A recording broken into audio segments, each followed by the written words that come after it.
Yeah, the title sounds a little crazy, but I really do mean it. I'm genuinely happy and I'm more accurately proud that I'm not a man, nor am I trying to be. No, I'm not transitioning. So if that's what you thought this was, I'm sorry you got clickbaited, but leave a like before you dip though. I mentioned this in another video on my channel, but I fucking despise how we raise young boys. Because if we're being real, nobody is actually raising them, nor have they done so in decades. We as a society, meaning men and women, mothers and fathers, only teach boys what they aren't supposed to do, what they aren't supposed to like, and how they should be of use or service to other people. All of this so they can be viewed and accepted as real men. And the idea or the goal of being a real man is already stupid enough, because last time I checked, there is no universal definition for that shit. Go up to any person and ask them what they think a real man is, and they're going to describe one of two people. One, a person that benefits them and makes their life easier. Two, a person that is willing to suppress themselves for the sake of their comfort. Trying to be 8 billion people's ideal version of not even you, but a man would literally drive anybody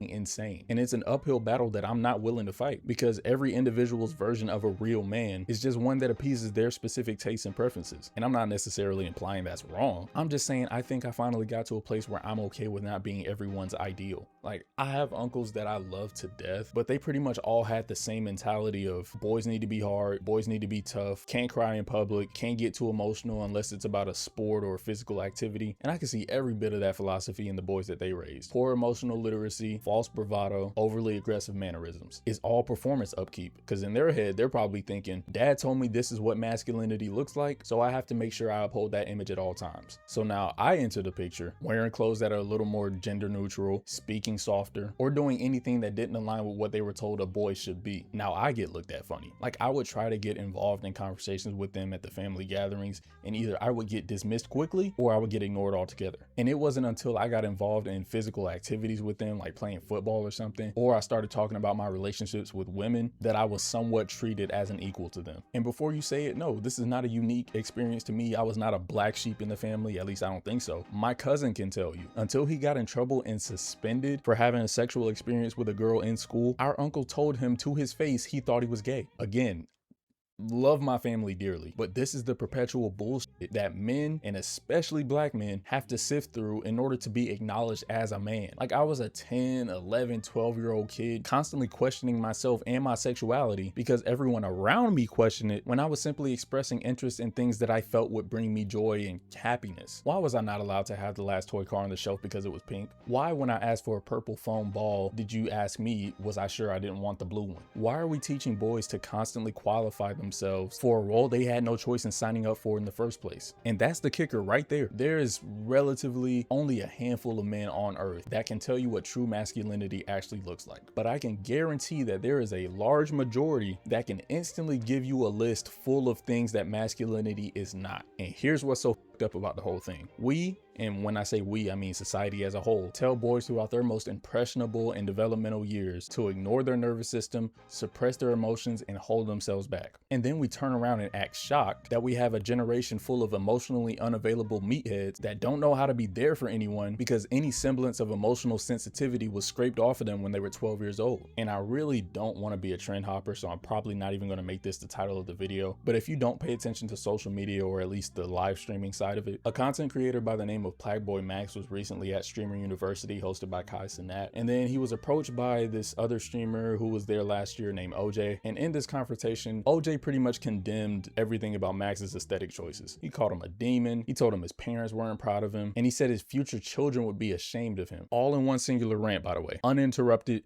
3.5 minutes. And I just want to say off the bat, props to Max for even being able to sit through that without getting disrespectful, because if it was me, it'd be a different story. The main thing that angers me about the interaction was just how entitled, or I guess audacious, OJ was. First of all, OJ should know this as a content creator himself, but he does not know Max. I don't care how long they talked off stream or whatever the fuck, he does not know him fully as a person, and not nearly enough to speak on him, his family, or his sexuality. And he never will, period. Like, that man could have point blank told you that he's gay and you wouldn't know if he was lying or not. And what makes me sick is that if you watch the entire clip back, like from before the rant even started, when he was talking to another streamer, you could see OJ in the back just staring at Max, sitting there premeditating the disrespect. So for you to sit there and think about what you're going to say during that rant, contemplate saying it to him, knowing he was on live with thousands of people watching, and then still execute on it, you're just a piece of shit. And what fucks me up about these overly straight niggas is that they don't see the irony in constantly pressing other men that don't mirror their lifestyles or do what they think men should do. And honestly, if you wake up and decide, I'm going to police other men on how they should behave according to my personal standards, you either need to go check yourself into a mental facility because that shit's not normal, or you're gay. Speaking of gay though, and I hate that this can still be a topic of conversation in 2026, the way y'all will still use homosexuality as a means to condemn or put down men, especially black men, is so egregiously ignorant, specifically when it comes to associating certain aesthetic choices with homosexuality. And I don't know how this isn't a universal line of thinking by now, but if you hold the belief that a piece of clothing, a hairstyle choice, or anything regarding physical appearance can make you gay, chances are, and this is probably going to blow your mind, you were probably already leaning that direction to begin with.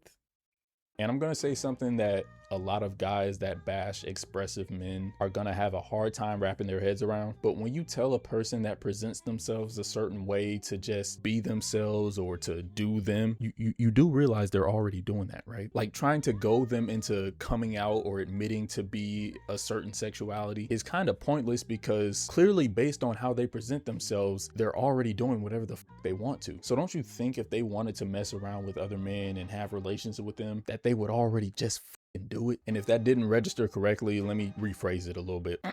A man doing what he wants to with no regard to how other men view him is 1,000 times more straight than being pressed about appeasing the gazes of other men. I want you to think of the most traditionally masculine man that you know. Now let's say absolutely nothing changed about them: height, facial hair, body type, daily activities, the way they treat you, but they just decided to wear hoop earrings and put on a satchel for a day. Does that suddenly make him less of a man or even gay? I'm genuinely interested. Please leave your answer in the comments. I want to hear feedback on that. Moving on though, I just want to say I genuinely hate the narrative pushed by society that outside influences can make you gay, or that it's a choice. Like, I'm gonna give you all a newsflash. Being gay is as much of a choice as your skin color is. If you think logically for a second, do you think gay people see the scrutiny and ridicule that they get in public and think, yeah, I want to get hated for existing? Mind you, gay black men are already black men. They don't need any more discrimination and hate. So what part of your brain makes you think that they're just choosing this in order to be different? Like, you people make no fucking sense. And if that's your logic, do you think during slavery and Jim Crow era that black people were just choosing to be black? I would hope not, because that sounds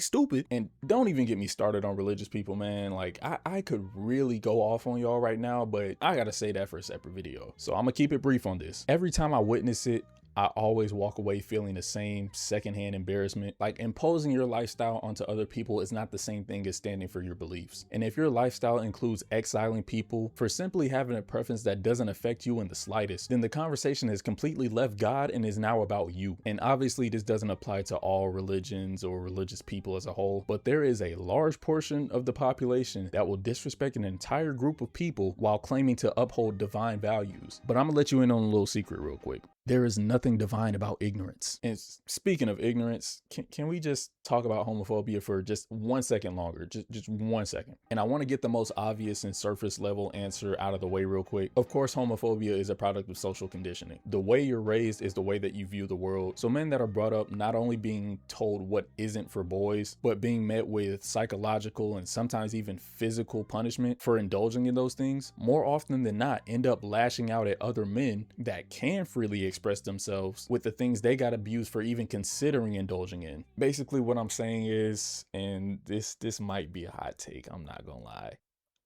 I don't think homophobia is necessarily a choice. Please don't dislike the video. Please watch the entire thing. You're already clicking off. I don't give a oh shit, you came back? Oh, awesome, cool. What I mean is that homophobia isn't the choice. How someone acts on it and responds to it is. Like, psychologically, the root cause of it could be a culmination of things: social conditioning, fear of the unknown, protection and preservation of their identity and worldview, lack of exposure, psychological defense to some degree. Like, at the end of the day, if someone spends the earliest years of their life being told gay is wrong and boys don't belong with other boys, and this doctrine sometimes literally gets beaten into them over and over again, not only only will they walk around constantly hyper aware of anything that differs from what they were told is supposed to be normal, but they will be genuinely unsettled by people doing what opposes their skewed perception of normalcy. And it's becoming harder and harder for me to subscribe to the idea that ignorance is bliss, not because I don't think there's some smidget of peace that comes with not being aware, but more so because there isn't anything blissful about being uninformed. And now that I say that, we kind of have a paradox. Like, human beings have a natural fear of things that we don't know. I think that's common knowledge at this point. But the subsection of fear that often gets ignored is the fear of being the only one that's unaware. Like, have you ever been in a room full of people and one person says something that sends everybody into hysterics except for you? Typically, you get uncomfortable because you feel like you should be laughing too, or you start to overthink and assume that the joke was about you. But bringing it back into masculinity and manhood, I believe the knee-jerk reactions and averseness from most men when it comes to displays of autonomy is, to put it simply, them not being in on the joke. And this is me specifically talking to the men right now. A lot of y'all today find yourselves in rooms full of people who understand something you haven't encountered within yourself, and that something is true bodily autonomy. The reality that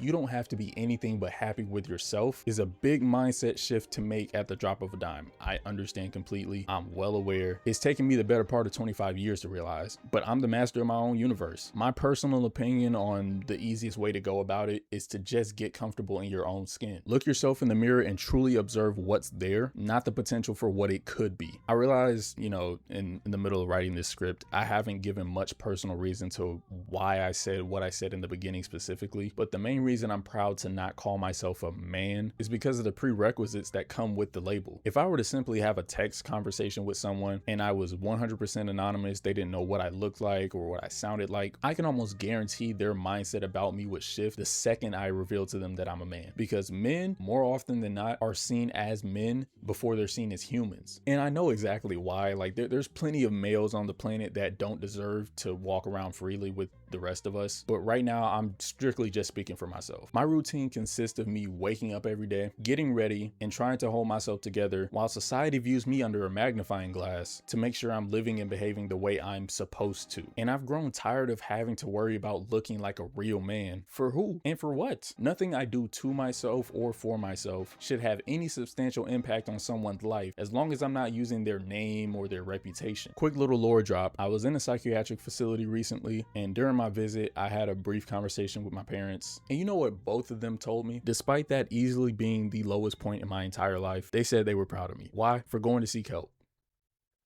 Simple as that. My mother specifically told me that's what being a real man looks like. And maybe some of y'all are thinking, well, of course they would say that. You're their son and you were in a mental hospital. That's a fair rebuttal. Let me say this though. About a month and a half later, I have some car troubles. I end up using some of my rent money to cover the cost because I needed to get to work reliably. I call my dad. We handled the money situation. And after that, he tells me, I'm happy you didn't feel afraid to reach out. I'm truly seeing your growth as a man. These were two very pivotal moments for me because it was at this point that I realized, wait, I'm allowed to be vulnerable and not have my masculinity questioned. I can go outside completely exposed without armor if I simply remove my heart from the war altogether. The world isn't a threat to my self-esteem. The limits I let be placed on me are. And I know everyone loves to go on and on about free will, but the validity and substance of that term seems to get ignored when it comes to the optics of masculinity. Regardless, I'm gonna do me. I no longer care about the expectations and judgments of other people because at the end of the day, as cliche as this is gonna sound, it's my life.